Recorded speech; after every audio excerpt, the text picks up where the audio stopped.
Bienvenue dans cette vidéo, le gazier. Alors là, on va parler famille de bois. Donc en général, dans le bois, il y a deux familles. Deux familles bien distinctes. On a la famille des résineux, la famille des feuillus. C'est deux bois bien particuliers. Généralement, on dit les résineux, on peut appeler les conifères. Donc voilà, donc c'est deux termes qu'on utilise très couramment. Feuillus, résineux. Donc on va voir ici quelles sont les grandes différences de ces deux bois-là, de ces deux familles. Voilà, du coup j'ai préparé un petit tableau derrière. Hein. Donc on a les résineux, les feuillus et les points qu'on va voir. Donc on commence par le feuillage. Alors le feuillage des résineux sont très clairement à aiguille. Très souvent, les trois quarts du temps, c'est des aiguilles, en forme d'aiguille. Donc voilà, aiguille.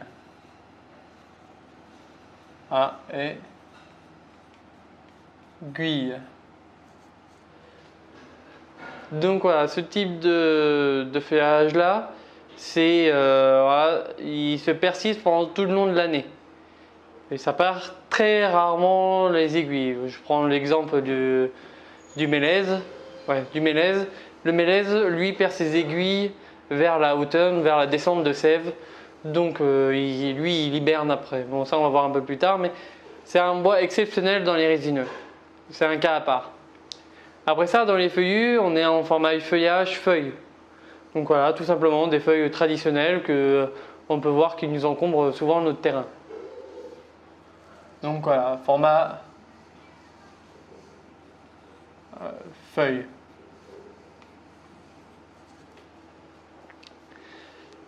La particularité aussi des résineux, c'est que eux, ils n'hibernent pas. Ils passent tout le long de l'hiver à manger, à continuer à vivre. Et du coup, voilà, ça leur donne une particularité de la densité qui est plus légère que le résineux. Donc voilà, donc ils dorment pas, ils hibernent pas. À part le mélèze que lui, il hiberne. Donc voilà, particularité, il vit durant l'hiver. Durant l'hiver. Tandis que du coup le résineux, lui, il va passer son hiver à dormir très chaleureusement. Donc voilà. Donc lui, il perd ses feuilles en général vers la fin d'automne. Hein. Et du coup, il hiberne pendant toute cette période-là. Donc 3-4 mois. 4-5 mois. Donc voilà, donc lui, il hiberne. Donc il dort chaleureusement. Il dort. Comme je disais un peu plus tôt, c'est que du coup un résineux, vu qu'il pousse pendant tout le long de l'année, ça lui confère du coup à l'intérieur des canaux beaucoup plus espacés, beaucoup plus gros, donc un bois beaucoup plus léger à l'intérieur. Tandis qu'un résineux, un feuillu plutôt, un feuillu lui, il demande de résister pendant l'hiver. Voilà, sa particularité, lui, il faut qu'il se crée une carapace pendant l'hiver, il faut qu'il soit solide. Donc voilà, donc il va être beaucoup plus dense et il va tendance à se nourrir beaucoup plus l'été que du coup l'automne. Donc voilà, donc la densité, on est sur une densité faible, une faible densité sur le résineux et sur une densité plus haute, donc une densité moyenne élevée sur le feuillu. Donc là on est sur une densité faible. On change de crayon.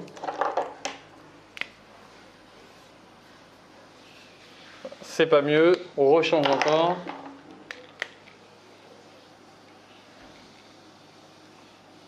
Je sais pas ce qui se passe.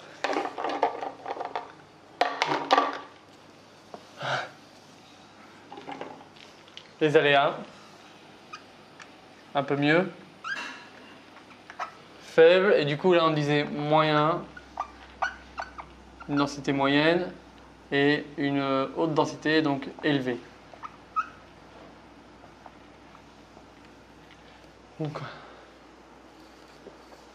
Alors le prix, faut savoir que le prix il n'est pas inspiré comme ça de la va-vite. C'est par rapport vraiment comment dirais-je, à sa facilité de procurer le bois. Donc vu qu'un résineux, lui, il pousse pendant tout le long de l'année, c'est assez facile à en procurer. Tandis qu'un feuillu, un peu plus long à pousser, donc voilà, ça lui demande beaucoup plus de temps. Un résineux, lui, il pousse à une vitesse folle, contrairement à un feuillu. Ça, et aussi le coût on va dire, le coût de production.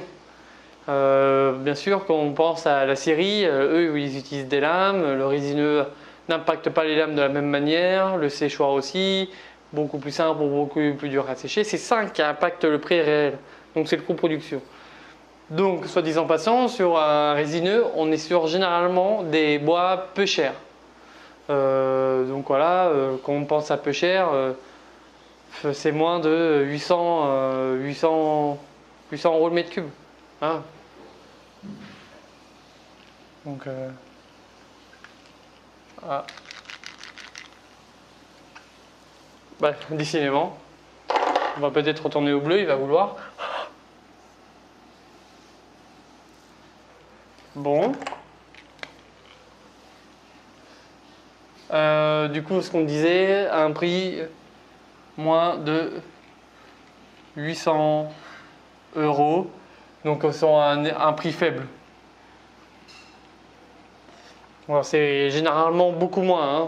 Ça tourne aux alentours, voilà, plutôt aux alentours, on va marquer ça. Parce que là, 800, ça dépend pour des bois, mais généralement c'est entre 450 euros à 650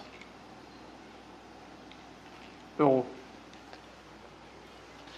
Tandis que pour du coup un feuillu, on est sur un prix qui est beaucoup plus élevé, un prix moyen, un prix élevé. Du coup, on est entre 650, hein, du coup, plus de 650 à 2000, 2800 pour quelques bois.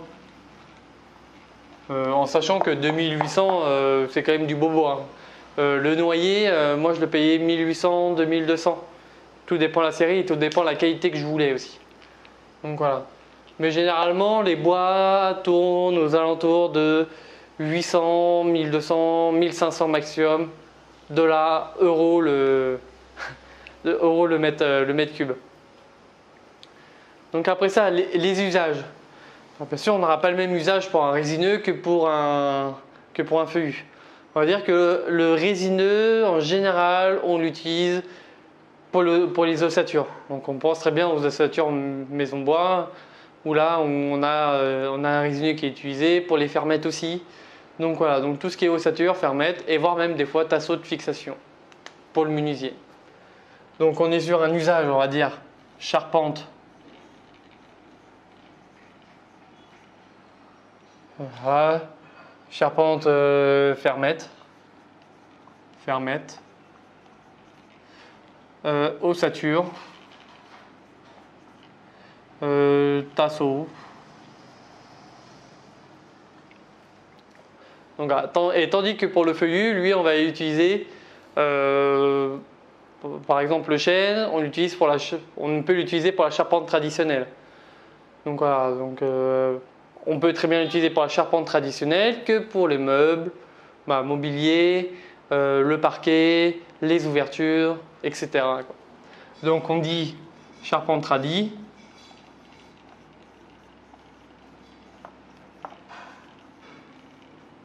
Charpente traditionnelle.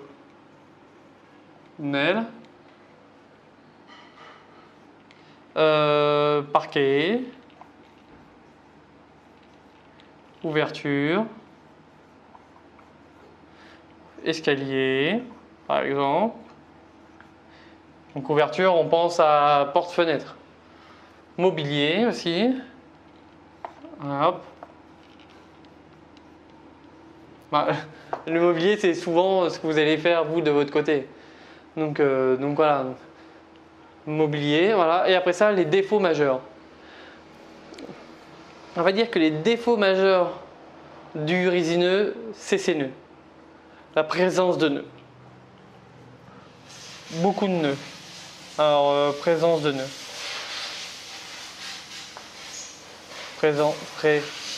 de nœuds. Là, on est sur les résineux, on a une concentration de nœuds qui est des fois très élevée. Donc voilà, donc ça c'est le défaut majeur. Après ça, il y a des défauts aussi, c'est sur quelques essences de résineux, il y a de la résine et poche de résine.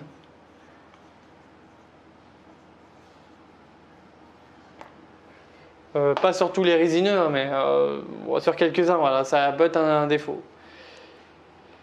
Et du coup, les défauts majeurs des feuillus, comme ça, je dirais l'aubier, bah, bien sûr, il y a l'aubier.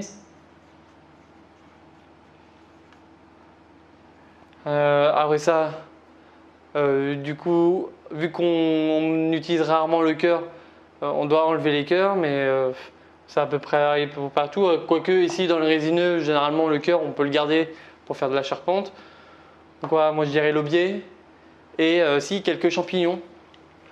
Champignons.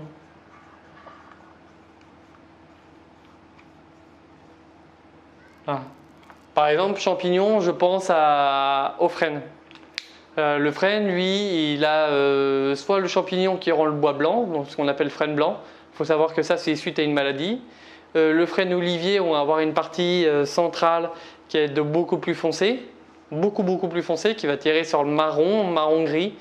Donc voilà, donc ça aussi, il faut savoir que c'est un champignon qui le crée. Et des champignons aussi qui peuvent infecter les deux bois, les deux types de familles, qu'on va appeler le bleu. Alors ça, le bleu, on verra après dans la prochaine vidéo, mais voilà, c'est les défauts. Bon, je te dis à tout de suite dans la prochaine vidéo. Ciao!